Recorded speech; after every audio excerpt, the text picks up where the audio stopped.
पण मी खरंच सांगतो, लोकप्रतिनिधी कसा असावा, नेता कसा असावा, आमदार कसा असावा, त्यातला कार्यकर्ता कसा असावा, तर मी खरंच सांगेल मंगेश दादासारखाच असावा. आम्ही तारीफ तर कोणाची करतोच तोंडावर कार्यक्रमाला गेलो की, कोणालाच वाईट म्हणत नाही. पण मी प्रामाणिकपणे सांगतो, तुम्हालाही पटत असेल की इतका धडाडीने काम करणारा कार्यकर्ता, केव्हाही विचारलं कुठे मंत्रालयात आहे, कुठे विधानभवनात आहे, कुठे या ऑफिसला आहे, कुठे त्या ऑफिसला आहे, कधीच असा कंटाळा नाही. घेतली फाईल की चाललं. मला त्या RTO ऑफिसर समजलं नेहमी, म्हटलं असं कसं काय दुसरं ऑफिस आणलं यांनी. तर किशोरप्पा आमचे म्हणे मया नंबर होता, न्या कसा का मध्ये घुसून गेला. केवढा डोक्याला ताप झाला आमच्या, किती भानगडी. मुख्यमंत्री महोदय मला म्हणे अरे बाबा ते रद्द करावं लागेल चाळीसगावचं. म्हटलं रद्द किती होणार नाही आता, ते झालं आहे म्हटलं, आता ते रद्द होणार नाही. म्हटलं अजून एक द्या. म्हणजे 3 म्हणजे महाराष्ट्रात असं कुठे आहे का. म्हटलं जळगाव जिल्ह्यात करत असं म्हटलं महाराष्ट्रात. तेही कार्यालय झालं.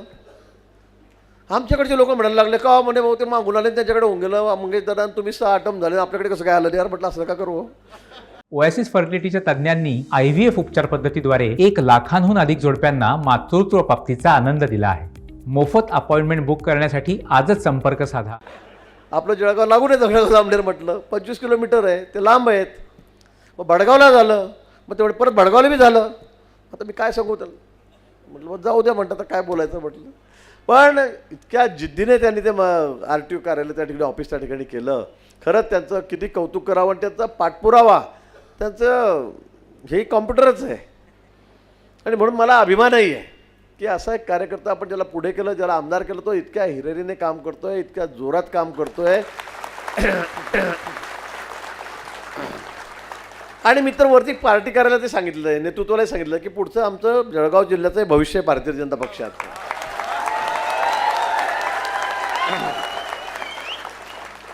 कारण नेता लागतोच. आम्ही किती वर्ष काम करणार आहोत. झाल्या 6 टर्म, झाल्या 7 टर्म, किती 30-35 वर्षाला आम्ही सतत काम करतो आहोत. शेवटी कुठे कुठे थांबायचं असतं. पण पुढे कोण तेही आपल्यालाच करायचं असतं. आणि पुढे करत असताना काही काही ठिकाणी निर्णय चुकतात. पण काही निर्णय किती योग्य असतात ते तुम्हाला या ठिकाणी दिसलं असेल. मग जर चिंता करू नका, कोणाला काही म्हणू द्या, काही फरक पडत नाही. मी उत्तर देतो का कधी कोणाला.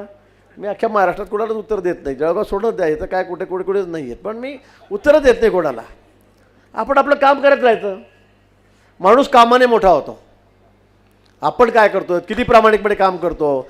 लबाड गोष्टी लोकांच्या समोर येतात, त्यांना त्या कळतात.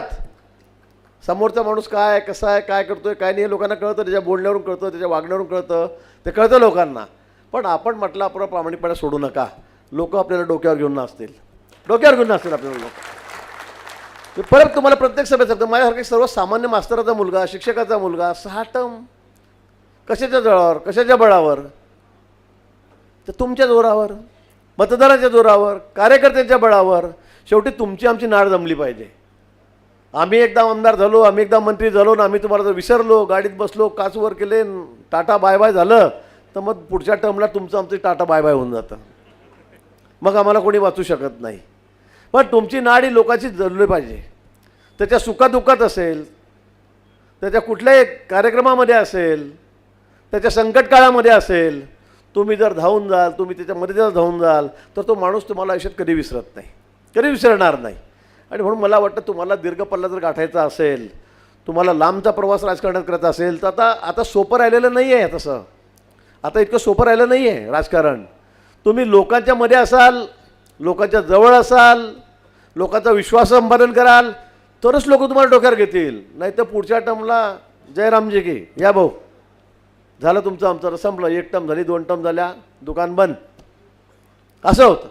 पण मंगेश दादा या सगळ्या सचोटीमध्ये तंतोतंत त्या ठिकाणी उतरलेले आहेत.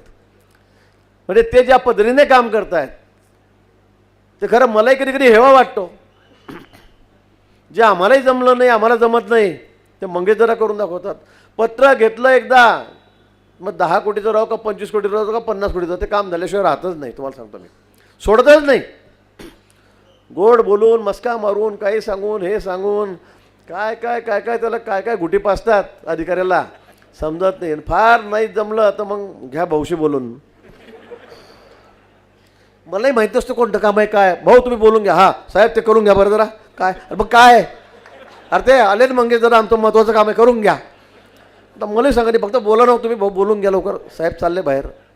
चीफ सेक्रेटरीशी बोला, सेक्रेटरीशी बोला, मंत्र्याशी बोला. मी पण जोरात सांगतो नाही नाही ते झालं पाहिजे, फार महत्त्वाचं आहे, फार महत्त्वाचं आहे. अरे मग काय महत्त्वाचं आहे, काय महत्त्वाचं. अशा पद्धतीने पाठपुरावा करून ते कामं करून घेणारा आमचा तुमचा हा नेता तुम्हाला लोकप्रतिनिधी म्हणून भेटलेला आहे. आणि याचा सार्थ अभिमान तुम्हाला मला सगळ्यांना असलाच पाहिजे.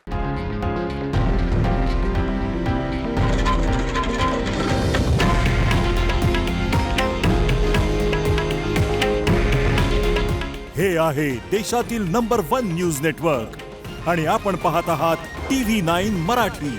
काळजी तुमची, हित महाराष्ट्राचं.